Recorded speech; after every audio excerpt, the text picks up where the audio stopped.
भारत आदिवासी party Bharat की राजनीति में एक नया राजनीतिक आंदोलन है जिसका मुख्य उद्देश्य भारतीय संविधान के दायरे में रहते हुए भारतीय राजनीति में हाशिए पर मौजूद आदिवासियों, मुसलमानों, किसानों, मजदूरों, दलितों, पिछड़ों और शोषित की सत्ता संसाधनों में हिस्सेदारी सुनिश्चित करना है। यह सब एक प्रेस कॉन्फ्रेंस के दौरान हुआ। बता दें, भारत आदिवासी पार्टी राजस्थान और मध्य प्रदेश विधानसभा चुनाव 2023 में तीसरी सबसे बड़ी पार्टी बनकर उभरी है और लोकसभा चुनाव 2024, राजस्थान विधानसभा उपचुनाव 2024, आंध्र प्रदेश विधानसभा चुनाव 2024 में स्वतंत्र रूप से मजबूती के साथ चुनाव लड़ने जा रही है। राजस्थान, मध्य प्रदेश, गुजरात, महाराष्ट्र, दादर नगर हवेली, झारखंड, छत्तीसगढ़ की लगभग 20 लोकसभा सीटों पर चुनाव लड़ेगी। भारत आदिवासी पार्टी के राष्ट्रीय अध्यक्ष मोहनलाल रोत ने पार्टी के उद्देश्यों पर इस प्रेस कॉन्फ्रेंस के दौरान विस्तार से चर्चा की। उसके साथ ही राष्ट्रीय कार्यकारिणी सदस्य कांतिलाल रोत ने आरोप लगाया कि बीजेपी द्वारा लोकतंत्र की हत्या की जा रही है और ईडी के माध्यम से विपक्ष को कमजोर करने का काम किया गया है। राष्ट्रीय प्रवक्ता प्रोफेसर जितेंद्र मीणा ने मणिपुर हिंसा, लद्दाख को अनुसूची 6 में शामिल करने, राजस्थान में पैसा कानून और अनुसूचित क्षेत्र का पूर्वी राजस्थान में विस्तार करने की मांग की। धरियावाद से विधायक थावरचंद डामोर ने कहा कि बीजेपी सरकार द्वारा आदिवासी क्षेत्रों में विकास नहीं किया गया और जमीन को लूटने का काम किया गया है। के 70-75 साल हो गए हैं, लेकिन ये देश हम कहते हैं संविधान से चलता है, लेकिन संविधान का आज भी मूलभूत रूप से इम्प्लीमेंट नहीं हो पाया है। ST, SC, OBC माइनॉरिटी लोग आज भी अपने हक अधिकार के लिए लड़ रहे हैं, मांग कर रहे हैं। ऐसा क्यों?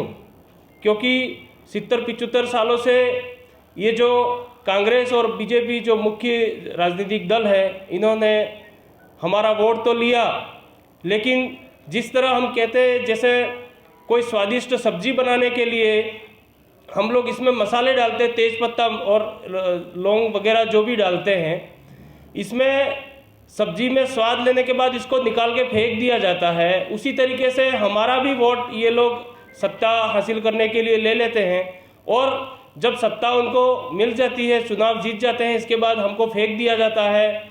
हमारी जो मूलभूत सुविधाएं हैं इसके लिए नहीं देखा जाता है, संवैधानिक अधिकार है उसको इम्प्लीमेंट करने के लिए नहीं देखा जाता है।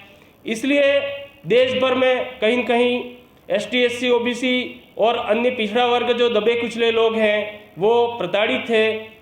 तो इनकी आवाज़ बनाने के लिए हम लोगों ने भारत आदिवासी पार्टी का निर्माण किया है। 75 साल बीत गए, हमने बारी बारी से इन लोगों को वोट दिया, लेकिन जब भी हम हमारे हक अधिकार की बात आई तो हमारा जो चुनकर भेजा हुआ जो जनप्रतिनिधि था वो भी हमारी आवाज़ नहीं बन पाया। उसका मूल कारण था कि ये जो राजनीतिक पार्टियां हैं उनके गुलाम बन के रह गए थे।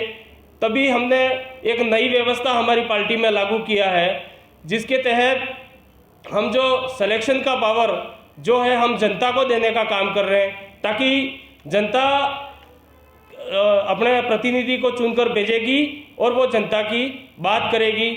और हम लोग इस व्यवस्था के तहत जहाँ जहाँ भी जो लोग संविधान को बचाने की सोच रखते हैं, मानवता को बचाने की सोच रखते हैं, लोकतंत्र को बचाने की सोच रखते हैं, जहां ये व्यवस्था स्वीकार करते हैं, वहां पर पूरे देश भर में हम मजबूती से चुनाव लड़ेंगे।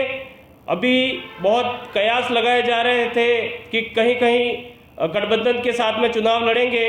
हमने कुछ शर्तों के साथ में बात भी किया, लेकिन हमारी जो मूलभूत शर्तें थी उन पर किसी प्रकार का कोई अमल नहीं किया गया। हमने स्वतंत्र लड़ने का ऐलान किया है। हम देश भर में राजस्थान, महाराष्ट्र, संघ प्रदेश में दादरा नगर हवेली, मध्य प्रदेश और झारखंड, छत्तीसगढ़, आंध्र प्रदेश, इन जगहों पर हम स्वतंत्र रूप से चुनाव लड़ेंगे। धन्यवाद। जोहार।